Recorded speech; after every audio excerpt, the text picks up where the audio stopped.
I do think at a certain point you've made enough money. Have you made enough money yet? What is enough? It's a big issue today because income inequality has increased, mostly because some rich people got really rich, and our president is not happy about that. Those at the top have never done better, but average wages have barely budged. I believe this is the defining challenge of our time. The defining challenge. Is it? We libertarians say if people are free, some will get much richer than others, and that's just part of freedom. If markets are free, the rich don't get rich at the expense of poor people. Often the rich get rich by creating wealth that helps the poor. Nevertheless, the wealth disparity is big.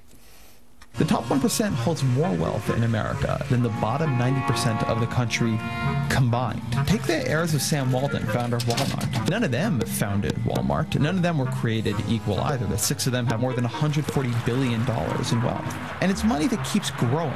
That's a big point economist Thomas Piketty makes in his new book, Capital. Piketty's book has been #1 on the bestseller list for weeks. Piketty suggests a wealth tax plus an 80% income tax on rich people. I'd like to interview him about that, except he's a French economist. His English isn't so good. So let's talk to Mike Stossel of the Roosevelt Institute instead. It's a left-wing think tank, and Mike says a wealth tax is a good start. But libertarian economist Mark Skousen says taxing capital is a terrible idea. Why? Capital is the key to economic growth. So why would you tax it, and tax it even at higher and higher rates? So because the Walton kids didn't earn it. It doesn't matter. The money is being used for investments, for expanding different products and so forth. And when you destroy that wealth through taxation, and where is the money going? It's used for boondoggles, government wars, and so forth. Who knows where that money goes? Or it may even go... Well, the Roosevelt Institute would have it go to poor people, I assume. Yeah, you can do all kinds of stuff with it. Healthcare, education, a richer, more broadly prosperous society.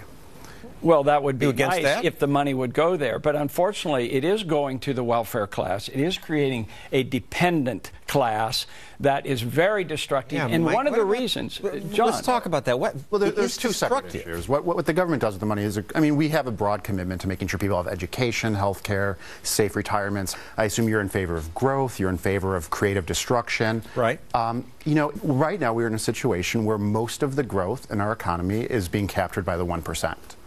You know, you see this. But it's not the same people. I mean, Oprah went from the bottom to the top. Sure. So did Sam Walton. He was a farmhand. And let's just talk about the products. Take Steve Jobs, one of the 1%. What did he create? It's what every one of us have in our pockets. We have a smartphone. And wealthy people, poor people, everybody have this. This is the great equalizer. Mm-hmm. And capital of the 1% is going into products like this that is helping everyone. So why would you penalize that? I think there's serious problems here with this book. One, for example, he says the rich automatically get richer. And that is so much baloney. There are so many examples. He uses the Forbes 400 richest list. Those people are changing constantly. You know, a basic compounding interest means if you have a lot of wealth, unless you're going to spend a lot of it, or unless you're going to be kind of a wastrel. Why is it a problem?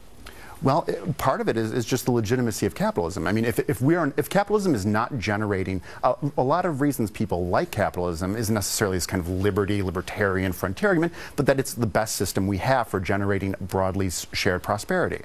If that is becoming less true going forward, if we see much more income going to capital owners, if we see a super managerial class that, you know, captures a huge amount of the innovation we make in our society. But you're not focusing on the average worker who is having difficulty finding a job and so forth. And the reason is because you have these redistribution schemes that are taking all this money and giving it to the poor and creating a dependent class of fourth-generation welfare recipients. This is a travesty in America. Why is it a problem if the top 1% get filthy rich if the poor do better too? And income is up. This graph shows it, that it's way up, 230% of the past 30 years for the top 1%. But the lowest quintile income was up 50%. Sure. Well, there's a lot of reasons we might be worried about it. One is that as the 1% becomes much more rich, they'll dominate politics, they'll dominate the economy. Piketty talks a lot about examples from the late 19th century where people weren't so interested in becoming innovators, they were much more interested in marrying rich, or they were much more interested in, finding a way to become a rentier and not necessarily becoming the person who starts the next startup that may or may not become rich. One of the interesting things about his book is he points out, he takes his 200-year history, and he says the only time when inequality and the gap shrunk between rich and poor was war and depression. And you don't want war. You don't want depression, so why would you want to change the inequality issue? On that note, none of us want war or depression. Thank you, Mike and Mark. Next,